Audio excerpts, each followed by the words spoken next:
Chapter 11. What Mr. Wellington dreamed in the night. In the morning, Mr. Wellington couldn't wait for the other airplanes around him to wake up. He had dreamt such a wonderful dream and longed to tell them about it. But they didn't want to wake up. In the end, a magpie did it, hammering away on the thin roof of the hangar. It sounded like a machine gun. "Mr. Wellington, what are you firing at?" asked the sleepy falcon resentfully. "Why ever would I be firing, Falcon? But it was in my dream. I must tell you." "And isn't it going to frighten us?" asked Wasp, who, like all the others, had been woken by the pecking on the roof. No, you won't be frightened. It was a beautiful dream," replied Mr. Wellington, and immediately launched into his story. "During the night, I dreamt we were given the serious and difficult task of bombing Berlin, the capital city of the Empire of Evil. I knew that Berlin was great distance away and that it was heavily defended by the artillery and air force of Führer Adolf von Toothbrush Mustache. But it was a task every bomber yearned for and every crew of every bomber. They all wanted to attack and punish the enemy right in his very nest. We were a formation of 8 Wellingtons, and we took off in the evening from our base in England. We flew across the sea, and when we were over Germany, found ourselves threatened by a terrible storm. We flew into thick clouds and began to fall into a massive whirlwind. Hail and rain beat on my fuselage and wings. The whirlwind tossed me about as though I were a model aircraft. My pilots could hardly keep me on course. And after the hail came ice, an airplane's worst enemy. There was ice forming on my propellers, and then it broke off and battered my fuselage. The ice was heavy, and I was tossed about helplessly in the strong wind. Everything was iced up, inside and out. My crew and I were covered with ice and hoarfrost. All my crew, poor lads, became frozen and numb. And even that wasn't enough. Horrors! We flew into a geomagnetic storm. Mr. Wellington fell silent and then asked his friends, "Did I ever tell you what a geomagnetic storm is?" "No, never. Do tell us." The helicopter colibri burst out impatiently. Mr. Wellington wondered how he could explain this complicated natural phenomenon so they could understand it. "Sometimes there is a massive solar flare and highly charged atomic particles shoot out at high speed. They disturb the Earth's magnetic field, which causes a major problem for radio communications. A magnetic storm is very dangerous for an airplane. It can disrupt contact with ground-based transmitters. In my dream, we were in such a geomagnetic storm. I changed completely into a greenish, shiny mess. All my metal parts shone with a greenish light. A fiery corona blazed around my propellers. Blazing sparks leapt from my machine guns, antenna and wires. There was a huge danger that a spark would jump into my fuel tank. then I would explode with all my crew. Mr. Wellington, you were saying it was a beautiful dream. Angela chipped in with a tremble in her voice. But so far it's been really scary. Fear not, Angelica. You'll see that everything turns out beautifully. Mr. Wellington tried to calm his nervous friend. My wireless operator had to turn off our radio and the whole circuit. It could have attracted dangerous sparks, and so he was no longer able to fix on any radio signal. We had a hard time of it, because without communication there is no command. Without being able to pick up a homing signal, we didn't know where we are going. We were without navigation and completely in the dark.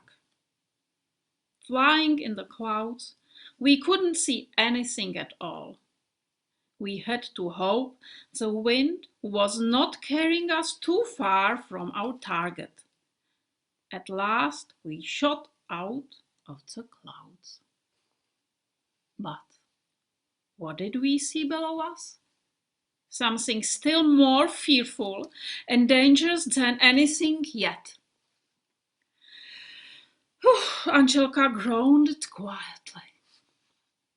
Mr. Wellington continued with his breathtaking dream. We were already over Berlin, and heavy anti-aircraft fire, it is called flak, was coming from below, where the ground was illuminated by explosions and fires. It was complete hell. German searchlights were roving the sky searching for our bombers. Then they directed a barrage of flak at us.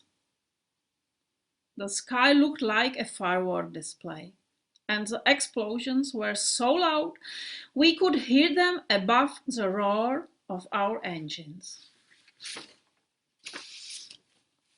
Suddenly, the searchlights focused on me.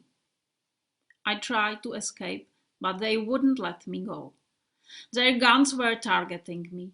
Some of the flak caught me in the stomach. I knew I was fighting for the lives of my crew. We hurriedly dropped our bombs and tried to get out of range, but there was nowhere to fly to. We were surrounded by anti-aircraft fire. Our last hour was quickly approaching. Mr. Wellington made a short pause for effect and looked around the other airplanes. All of them were wide-eyed with excitement and eagerly waited for him to continue the gripping story. Mr. Wellington continued. At that moment, everything went quiet. The sky became even darker, and all of a sudden, the heavens opened over my head. And in the heavens, there was a black cave, and out of the cave, a shining airplane floated like a silver fish silently. Or was it an angel? Or an enormous bird? It looked like an airplane, but was made all of feathers. Ah, soft white feathers like silk. And it slowly fluttered its wings like a bird. And it had such a beautiful eyes that no one could look into. Those eyes were as deep as all the worlds in the whole universe, and they were so full of love that we all forgot about the danger and the war. Mr. Wellington, how beautiful! exclaimed Angelica emotionally. And what happened next? It was a wonderful, glittering creation, and it gently flapped its wings like, how do you call it? Like a swan, Mr. Wellington? Volunteered Wasp. Yes, like a swan, confirmed Mr. Wellington and continued. Then it silently passed around us and flew below me. And as it sailed below me, all the flag hit it. But a miracle, it wasn't harmed. The flag bounced off it as though arms, if it was armed.